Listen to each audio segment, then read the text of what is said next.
Hi everyone, it's Jerry. This is Game 4 from the World Chess Championship 2024. Going into Game 4, we are level, 1.5 points apiece. Ding Liren with the white pieces here kicks off with knight f3, the first we're seeing of this in the match. d5, e3, and here's a nice shot of the players waiting here on Gukesh's second move. He ends up playing knight f6. And now we continue with b3. So a Nimzo-Larsen setup here for white. This bishop, however, doesn't go to this natural b2 square in this game. Black's setup is with bishop f5. So a London setup for Team Black. Bishop e2. And now no e6. No opening the door for this bishop just yet. In this game, we have h6. If you go with e6, this allows white to hunt this light square bishop. So bishop here, there's d3. Eventually, we'll have a knight for bishop exchange. So Gukesh does not allow this, provides a gap for the bishop. And now we continue with bishop a3. So moving this pawn right away will rob black of castling privilege on the king side. So it's first knight b to d7. And after castles, this guy takes just one step. If you go 2, after bishop takes bishop, if you recapture with the knight, the e5 pawn will fall. So it's just one step, pawn to e6 here. I'd also like to point out that if black tries to play in a different way, for instance, duck the dark square bishop exchange. So in other words, first play c5, and then look forward to moving this e-pawn. Here's how white could approach this. It could very easily be the case that black is saddled with an isolated pawn. So for instance, what might this look like? c5, e6, chop, chop, and after d4, it starts to come a bit more into focus. These two pawns being exchanged, and there you go. In the end, there would be an isolated d5 pawn and a nice outpost square for a knight. So rather than maybe end up in such a structure, we have an immediate e6, a solid response here, reinforcing the d5 pawn. We get a dark square bishop exchange in there. The knight is there for a reason to recapture, keeping castling still an option here for black. And now c4. So there's 2 pawn moves here. These guys have remained uncommitted for a bit. c4, d4. It goes with c4. Very natural. Bishop pawn attacking a center pawn. And we'll also see that there's a reason to keep this square vacant. See how Ding Liren puts that to use soon enough. The knight back in business. Queen knight on its favorite square. In comes castles. And from here we have the capture on d5. It's not the only way to continue playing here. You could keep the tension. One recommendation for the computer, or by the computer, is to transfer the queen to this b2 square, keeping this around, supporting b4 advance with the queen on b2. All right, in this game, we have the tension resolved. C takes d, e takes d. That marks move 10. And a quick update here. Ding Liren spent about 29 minutes after these 10 moves, and Gukesh spent 22 minutes. All right, we continue now with b4. So white's idea is to plant the queen on b3. So rather than take 2 steps, get the queen on b2, those 2 tempi are going to be with 1 pawn step up here, controlling an important c5 square, and queen to b3. This control over c5 paves the way for knight d4, and there won't be a scary c5 move to scare that knight away, at least not right away. We continue with c6, knight d4, and now where to go with the bishop. In this game, it goes to h7. Computer says you could go to either one. Something to think about, though.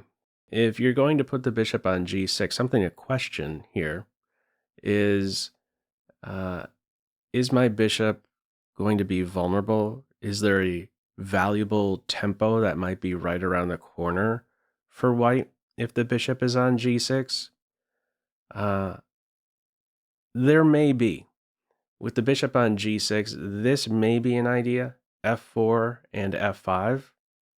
So the bishop goes all the way back. The way I tend to look at this moment here in determining which of these two squares is really better to go to, if I'm not really foreseeing an issue with back rank weaknesses, and I also notice one way or another that this bishop can be a target when on g6, I'll go to h7. Now, the downside with h7, really the only downside, is that it robs black currently of that flight square. But we're a bit off from an ending, and these major pieces leaving the back rank, and this being a potential issue. It's more a middle game position, better positioned here in short at this stage.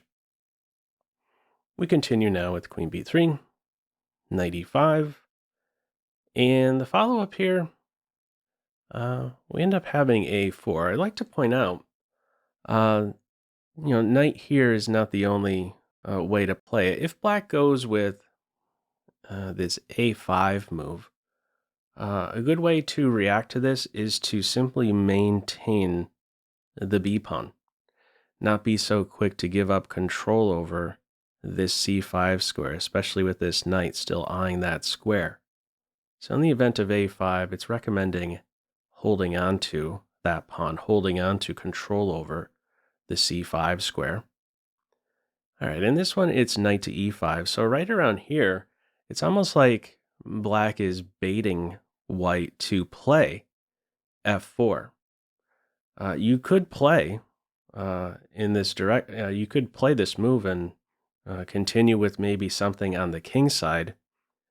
Ding ends up playing on the queen side. He does not weaken his king side in any way with f4. But let's have a quick look at this f4 advance and what would black's move really be at this stage.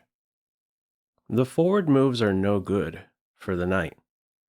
If we just consider them one by one, these three, really, this one here is going to get trapped after h3. This one here, well, the knight is trapped after a4. So, no good, no good.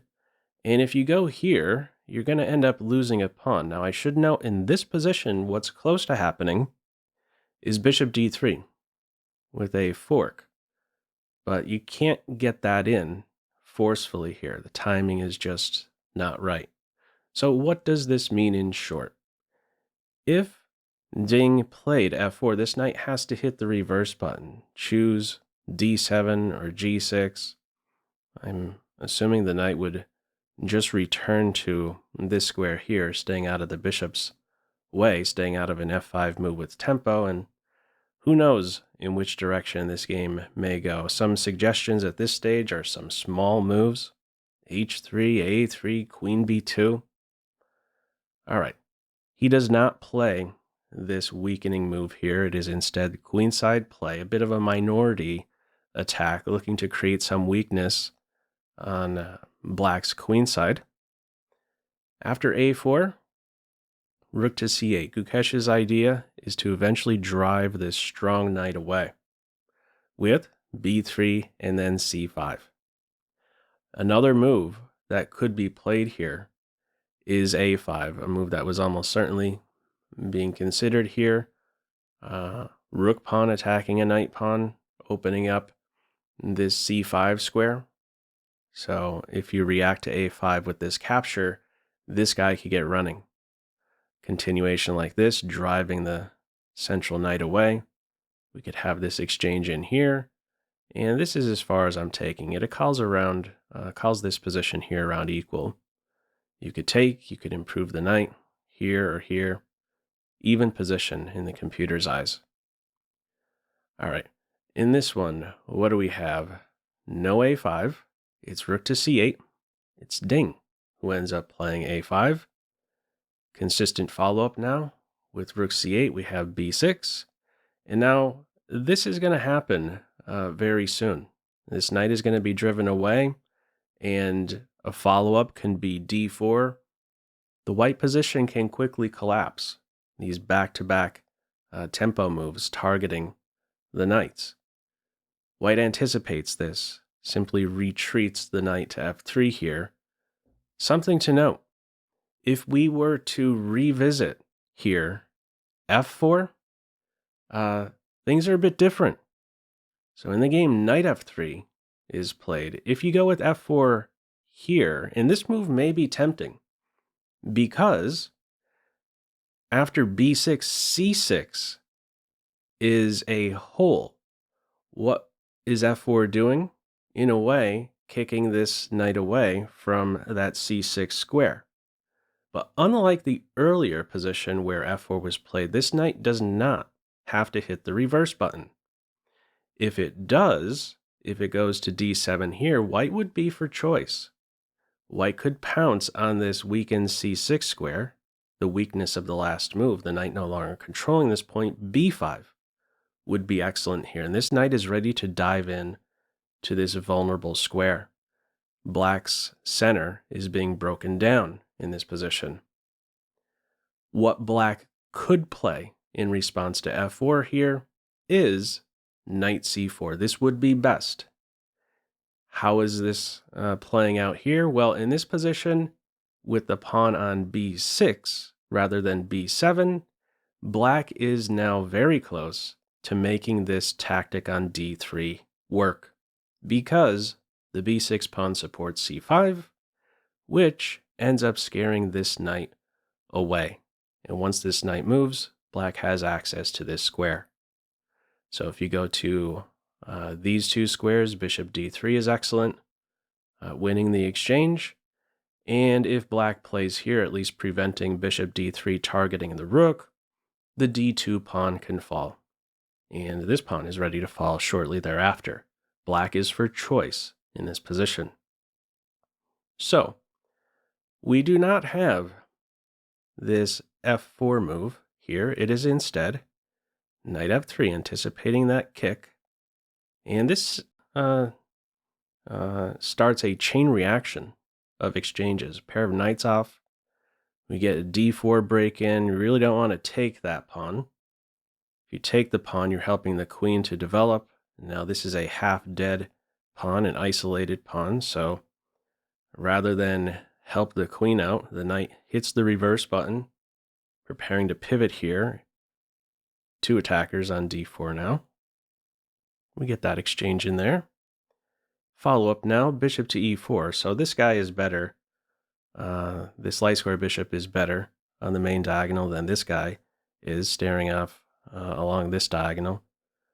Also, we are tending a bit more towards an ending, a more simplified position where these majors may want to go elsewhere. Let's open up this square, get our flight square back. Very sensible. Bishop to e4. Rook f to d1 and queen to e7 mark move 20. Quick update, both players have about 50 minutes remaining. We continue with bishop takes bishop, knight takes bishop, and from here it's a takes b. The a pawns are going to be exchanged. Once the a pawns are exchanged, there isn't really... Going with this exchange, white is kind of saying, I'm content with the draw in a way. Not that still keeping the pawns around are still going to provide white with some other result besides a draw. But if you, let's say, go with knight to f3 and let's say c5, chop, chop, maybe you could consider something like a6, queen b7. Maybe you could think about winning the a-pawn and then scoring a touchdown with the a-pawn. There's something to work with on the queen side, in short. Both sides of the board are still... You have pawns playing on the white side here. You have pawns still on both sides of the board. How Ding plays it, he ends up liquidating here. After knight takes bishop, it is a takes b, and now challenging the knight. That guy was no better than this one, that's for sure. Rook f to d8, knights exchanged, a flight square is flicked in. We continue along this simplification path, target the c-pawn, and from here we have queen to c2. There's a way you could go wrong. If you continue on the simplification path and say, hey, let's exchange queens, that would be a big blunder because there would be rook to d1. King can't go to h2.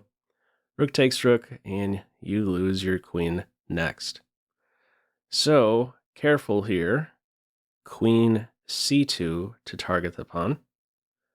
We continue with rook to d5. This still was not a threat because of this tactical idea, but eventually it will be a threat. He defends it directly with rook to d5.